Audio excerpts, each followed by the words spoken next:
بسم اللہ الرحمن الرحیم القرآن حیاتی. The Quran is my life, the way to connect with Allah subhanahu wa ta'ala.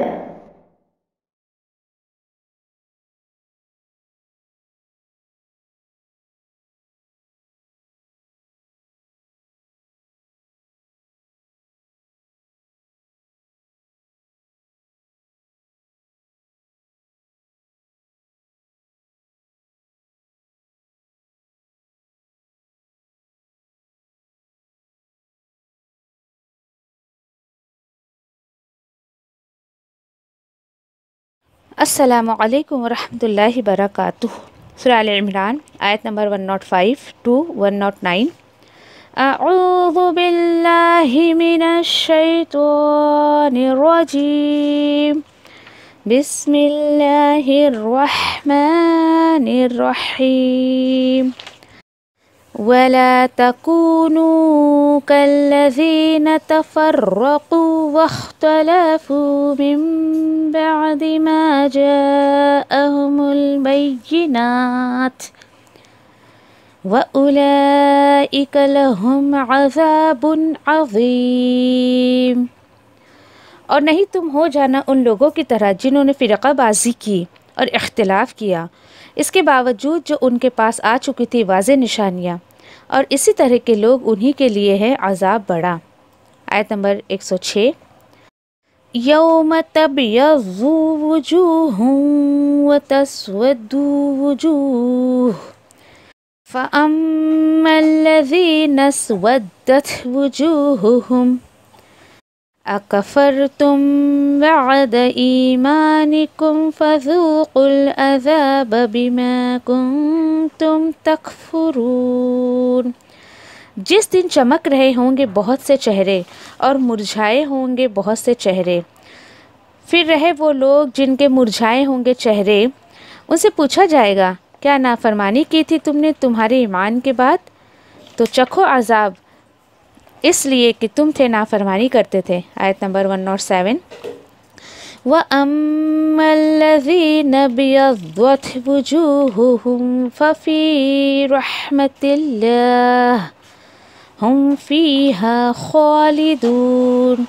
اور جن لوگوں کے چہرے چمک رہے ہوں گے وہ اللہ کی رحمت میں ہوں گے اور اس میں وہ ہمیشہ رہیں گے. آیت نمبر 108. تِلْكَ آیاتُ اللَّهِ نَتْلُوهَا عَلَيْكَ بِالْحَقِّ وَمَا اللَّهُ يُرِيدُ ظُلْمًا لِلْعَالَمِينَ. یہ آیتیں اللہ کی ہم پڑھ کر سنا رہے ہیں آپ پر جو حق سے بھرپور ہے، اور نہیں ہے اللہ کا ارادہ تمام جہان والوں پر ظلم کا. آیت نمبر 109. وَلِلَّهِ مَا فِي السَّمَاوَاتِ وَمَا فِي الْأَرْضِ وَإِلَى اللَّهِ تُرْجَعُ الْأُمُورُ. اور اللہ ہی کا ہے جو آسمانوں میں ہے اور جو زمین میں ہے، اور اللہ ہی کی طرف لوٹائے جاتے ہیں تمام معاملات.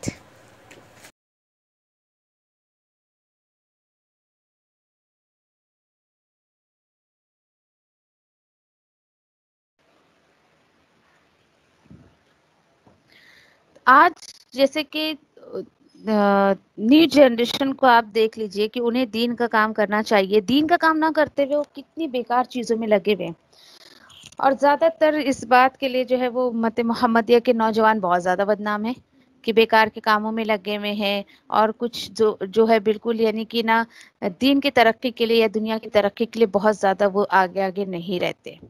تو جب مقصد فوت ہو جاتا ہے انسان کی زندگی سے تو وہ اس طریقے سے بیکار کاموں میں انسان جو الجھ کر رہ جاتا ہے.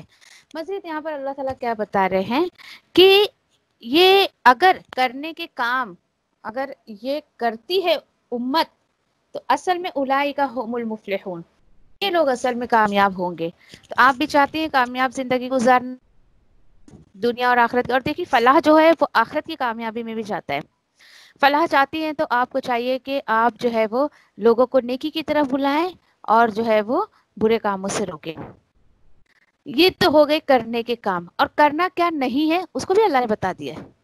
صرف کیا کرنا ہے وہی نہیں، کرنا کیا نہیں. وَلَا تَكُونُوا كَالَّذِينَ تَفَرَّقُوا وَاخْتَلَفُوا مِن بَعْدِ، اور نہیں تم ہو جانا ان لوگوں کے جیسے جنہوں نے کیا کر دیا، فرقے بازی کی، جو تفرق میں پڑ گئے، جنہوں نے اپنے دین کو فرقہ فرقہ کر دیا، الگ مسلک بنا لیا، الگ جب بنا دیا. اللہ تعالیٰ بولے ان کے جیسے مت ہو جاؤ.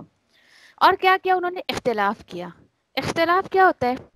ڈفرینشیشن کرنا. ڈفرینشیٹ جب ہو جاتا ہے دین میں تو انسان اپنے آپ کو میں صحیح تم غلط، تمہارا مسئلہ غلط، تمہاری سوچ غلط، تمہارا جو ہے وہ تمہاری جماعت غلط، اس طریقے کی باتیں انسان کرتا ہے.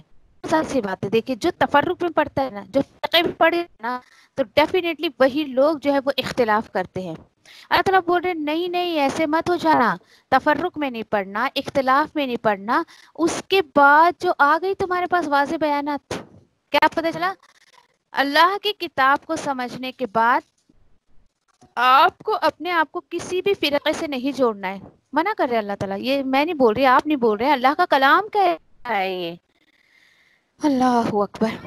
اور سچی جو ہے، جس نے اللہ کے کلام کو جس طریقے سے سمجھنا چاہیے اگر سمجھ لیا نا، پہلے بھی اگر اس کے دل و دماغ میں کوئی تفرقہ واریت کی باتیں ہوں گی نا، سب اللہ تعالیٰ اپنے حکم سے ختم کر دیتے ہیں. کیوں منع کر اللہ تعالیٰ فرقے میں؟ کیونکہ یہ وہ لوگ ہیں کہ ان کے لیے بڑا عذاب ہے. اللہ اکبر. بڑا عذاب ہے ان کے لیے، بڑا عذاب ہے. اور اللہ تعالیٰ بول رہے ہیں کہ یوم تبیض وجوہ، جس دن چمک رہے ہوں گے بہت سے چہرے، یعنی قیامت کے دن بہت سے چہرے جو ہے وہ چمک رہے ہوں گے، اور بہت سے چہرے کیسے ہوں گے؟ بلیک ہو جائیں گے، مرجھائے ہوئے ہوں گے، بالکل سیاہی چھائی ہوگی ان کے چہرے پر.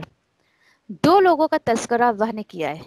میں نے کہا نا بس دیکھیے کہ دنیا اور آخرت دو ہی لوگوں میں بیس ہے. دنیا میں آپ اچھے اچھے کام کر کے جنت حاصل کر لو، یا پھر اللہ کی نافرمانی کر کے جو ہے وہ جہنم کے مستحق ہو جاؤ. It's your choice. اللہ تعالیٰ بتا رہے ہیں کہ دیکھو تفرق میں کیوں نہیں پڑو، کیونکہ بڑا عذاب ملے گا تم کو. اور کب ملے گا؟ قیامت کے دن. اور اس قیامت کے دن کچھ چہرے بہت چمک دمک رہے ہوں گے اور کچھ پر سیاہی چھائی ہوگی. اب کیا ہے سفید چہرے والے کون ہوں گے اور کالے چہرے والے کون ہوں گے؟ تو فَأَمَّا الَّذِينَ اسْوَدَّتْ وُجُوهُهُمْ، تو رہے وہ لوگ جن کے چہرے سیاہ ہو جائیں گے، جن کے چہرے مرجھائے ہوئے ہوں گے، ان سے پوچھا جائے گا. دیکھیے یہ بہت بڑا قیامت کے دن کیا جائے گا. سارے لوگ ایک ساتھ کھڑے ہوئے، کچھ چہرے کالے، کچھ چہرے روشن. فرشتے جو ہے نا کالے چہرے والوں کو دیکھ کر ہے نا پہچان جائیں گے، اچھا اچھا اکفرتم بعد ایمانکم. ایک بات بتاؤ، کیا تم نے کوئی نافرمانی کی تھی کیا ایمان کے بعد؟ کیا پتہ چلا؟ کالے چہرے والوں سے فرشتے قیامت کے دن پوچھیں گے کہ تمہارے جو سیاہ چہرے ہو گئے نا، تو تم نے کیا دنیا میں اللہ کی نافرمانی کی تھی کیا؟ تم نے اللہ کے احکامات کا انکار کیا تھا کیا؟ اب دیکھیے پتہ ہے فرشتوں کو کیونکہ اللہ نے قرآن میں ظاہر کر دیا. ایسے تو ایمان والے بھی دیکھ کر سمجھ جائیں گے کہ اللہ نے اپنے کلام میں اس چیز کی جو ہے وہ وضاحت کر دی ہے کہ کالے چہرے والے کون ہوں گے؟ جنہوں نے دنیا میں نافرمانی کی.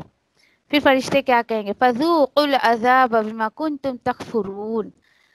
اللہ اکبر. دعا کریے اللہم لا تجعلنا منہم، اللہ ایسے لوگوں میں شامل نہیں کرنا. تو چکھو عذاب. کیوں؟ اس لیے کہ تم نافرمانی کرتے تھے، کفر کرتے تھے، اللہ کی کتاب کو نہیں مانتے تھے، اللہ کی آیتوں کو نہیں مانتے تھے، نبی کریم صلی اللہ علیہ وسلم کی سنتوں کو نہیں مانتے تھے. اس لیے تم عذاب چکھو. یہ کہیں بھی اللہ تعالیٰ نے آدھی ادھوری بات نہیں چھوڑی ہے کیا چکھو عذاب، وجہ بھی بتا دی ہے. کوئی سوچے ہائے بیچارے کیوں عذاب دے رہے اللہ تعالیٰ ان کو، کیا کیا انہوں نے؟ تو اللہ تعالیٰ بتا رہے بما کنتم تکفرون، ان کے کفر کی وجہ سے اللہ نے انہیں جو ہے وہ عذاب چکھنے کا جو ہے وہ اللہ تعالیٰ حکم دیں گے. چلیے یہ تو بات ہو گئی سیاہ چہرے والوں کی. وَأَمَّا الَّذِينَ ابْيَضَّتْ وُجُوهُهُمْ وَفِي رَحْمَةِ اللَّهِ، اور چہرے اس دن چمک رہے ہوں گے تو وہ اللہ کی رحمت میں ہوں گے. دعا کریے اللہ تو ہمیشہ اپنی رحمت میں شامل کر کے رکھ, دنیا میں بھی اپنی رحمت کے سائے میں رکھ, آخرت میں بھی اپنی رحمت کے سائے میں رکھ, کیونکہ اللہ کے رحم کے بغیر آپ نہ دنیا میں کامیاب ہو سکتی نہ آخرت میں کامیاب ہو سکتی, کہیں پر بھی آپ کو کامیابی نہیں مل سکتی ہے. تو اللہ کا رحم بہت زیادہ ہمیں مانگنا چاہیے. اللہم ارحمنا یا ارحم الراحمین, بہت خوبصورت دعا ہے کہ اے رحم کرنے, اے سب سے زیادہ رحم کرنے والوں میں سے تو مجھ پہ رحم کر, سب رحم کرنے والوں میں سے سب سے زیادہ رحم کرنے والے تو مجھ پہ بھی رحم کر. اللہم ارحمنا یا ارحم الراحمین, بہت زیادہ اللہ تعالیٰ بول رہے ہیں. اب فرشتے ان کو دیکھ کر جو ہے وہ پہچان جائیں گے کہ انہوں نے جو ہے وہ اللہ کی فرما برداری کی, اللہ کے احکامات پر زندگی گزاری. اور یہ رحمت کوئی ٹیمپریری بیس پر نہیں ملے گا ان کو کہ چلو کچھ دیر کے لیے اللہ کی رحمت میں رہے اور دین ختم. نو, ہم فیہا خالدون, وہ اس میں ہمیشہ رہیں گے. یہ خالدون کو ہمیشہ دھیان میں رکھیے. اللہ اکبر, کہ وہ ہمیشگی کی رحمت, وہ ہمیشگی کی دنیا, وہ ہمیشگی کی زندگی کے لیے آپ کو یہاں پہ چند دن کی جو ہے وہ مشقت اٹھانی ہے, چند دن آپ کو اللہ کے احکامات کو ماننا ہے, اور اسے بھی انسان نافرمانیوں میں گزار دیتا ہے اس زندگی کو بھی. مزید اللہ تعالیٰ نبی کریم صلی اللہ علیہ وسلم کو بتا رہے ہیں تِلْکَ آیات اللہ نتلوها علیک الحق بالحق, یہ اللہ کی آیتیں ہم پڑھ کر سنا رہے ہیں آپ پر, جو کیسی ہے, حق سے بھرپور ہے, اور یہ اس میں حق ہے, اس میں کہیں پر بھی جھوٹ نہیں ہے. یہ چیزیں ایمان کی گواہی دیتی ہے کہ انسان کے اندر کتنا ایمان ہے, کیا واقعی وہ اللہ کی آیتوں کو حق سمجھتا ہے.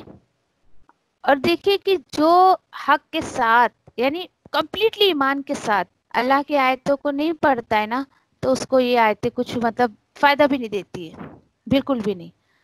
آپ جب بھی اللہ کا کلام کھولیں نا تو کہیے اللہ میں اس چیز کی گواہی دیتی ہوں کہ یہ تیری کتاب ہے اور یہ حق ہے, تو نے اس میں جو کچھ بھی نازل کیا یہ حق ہے. اللہ اکبر. وما اللہ یرید ظلم للعالمین, عالمین. اللہ تعالیٰ بول رہے ہیں اور اللہ نہیں ہے کہ اس کا ارادہ نہیں ہے, اللہ چاہتا ہی نہیں کہ وہ ظلم کرے جہان والوں پر. پھر کیوں ایسے لوگ معاملات کرتے ہیں. اللہ تعالیٰ نے اپنی آیتوں کے ذریعے سارا خلاصہ کر دیا, چوائس انسانوں پہ چھوڑ دی کہ جاؤ یہ سیدھا راستہ ہے, یہ غلط راستہ ہے, میں نے تمہیں چوائس دے دیا. اللہ تعالیٰ نے رسول بھیج کر, کتاب بھیج کر انسان کو عقیدے اور عمل کی چھوٹ دے رکھی ہے. یہ اختیار انسان کو دیا ہے, جاؤ کوئی بھی عقیدہ اختیار کر لو اور عمل جو چاہے تم کر لو. کتاب اور سنت کے اکارڈنگ عمل کرو گے تو پھر اللہ کی رحمت میں شامل ہو جاؤ گے, اور پھر نہیں تو اگر کوئی جہنم کا مستحق ہوا اپنے حرکتوں کی وجہ سے, تو کوئی یہ نہیں بول سکتا کہ اللہ نے ان پہ ظلم کیا. اللہ تعالیٰ بول رہے نہیں, میرا تو کوئی ارادہ ہی نہیں ہے اپنے بندوں پر اور جہان والوں پر ظلم کرنے کے لیے, بالکل بھی نہیں. ہاں وَلِلَّهِ مَا فِي السَّمَاوَاتِ وَمَا فِي الْأَرْضِ وَإِلَيْهِ تُرْجَعُ الْأُمُورُ, اور اللہ ہی کا ہے جو آسمانوں میں اور جو زمین میں ہے, اور اللہ ہی کی طرف لوٹائے جاتے تمام معاملات.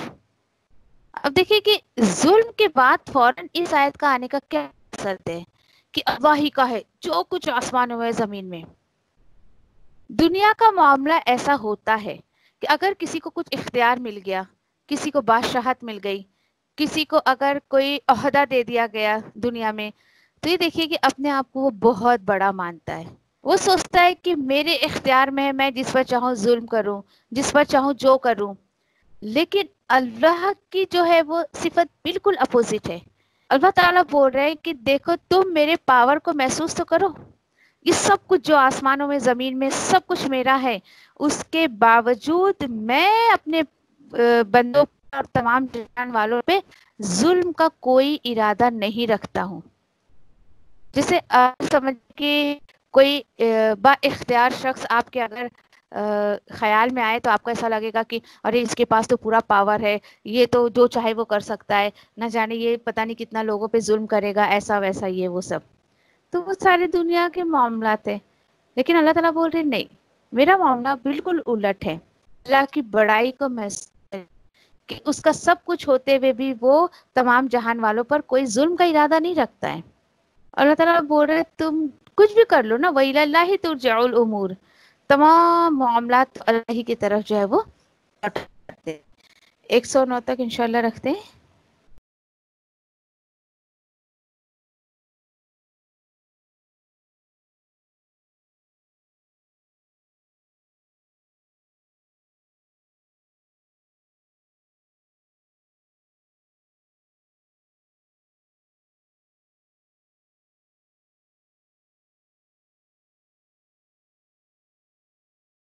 ابا میں تیری رحمت کی امیدوار ہوں، پھر مجھے ایک لمحے کے لیے بھی میرے نفس کے حوالے نہ کر اور میرے سب حالات سنوار دے، کیونکہ تیرے سوا کوئی معبود نہیں ہے۔ ابا میں تجھ سے نفع بخش علم، پاکیزہ رزق اور قبول ہونے والے عمل کا سوال کرتی ہوں۔ اے ابا مجھے فائدہ دے اس کے ساتھ جو تو نے مجھے سکھایا ہے، اور مجھے سکھا جو میرے لیے فائدہ مند ہو، اور میرے علم میں اضافہ فرما دے، آمین۔ اے ابا میرے گناہوں کو بخش دے، میرے گھر میں وسعت فرما اور میرے رزق میں برکت عطا فرما۔ اے ابا مجھ پر میرے بڑھاپے کے قریب اور میرے عمر کے خاتمے تک اپنا رزق کشادہ کر رکھنا۔ اے ابا میری کفایت کو اپنے حلال کے ساتھ اپنے حرام سے بچا، اور مجھے اپنے فضل سے اپنے سوا ہر کسی سے بے نیاز کر دے، آمین یا ربی۔ اے ابا جو رزق تو نے مجھے عطا کیا ہے اس میں مجھے قناعت اور برکت عطا فرما، اور مجھے ہر غائب ہونے والی چیز کا بدلہ بھلائی کے ساتھ عطا فرما، آمین یا رب العالمین۔ اے ابا کوئی کام آسان نہیں مگر جسے تو آسان کر دے، اور جب تو چاہتا ہے مشکل کو آسان کر دیتا ہے۔ اے ابا ان دعاؤں کے ساتھ میں تجھ سے دعا کرتی ہوں کہ تیری کتاب کو سمجھنا ہم پر آسان کر دے، تیری کتاب کو سمجھ کر اس پر عمل کرنا ہمارے لیے آسان کر دے، انشاءاللہ آمین یا رب العالمین۔ سبحان اللہ و بحمدہ، سبحانک اللہم و بحمدک، نشہد ان لا الہ الا انت، نستغفرک و نتوب الیک۔ سبحان ربک رب العزت عما یصفون وسلام علی المرسلین والحمد للہ رب العالمین، برحمتک یا ارحم الراحمین۔ ربنا آتنا فی الدنیا حسنہ وفی الآخرة حسنہ وقنا عذاب النار۔ ربنا تقبل منا انک انت السمیع العلیم وتب علینا انک انت التواب الرحیم، آمین یا رب العالمین۔ والسلام علیکم ورحمۃ اللہ وبرکاتہ۔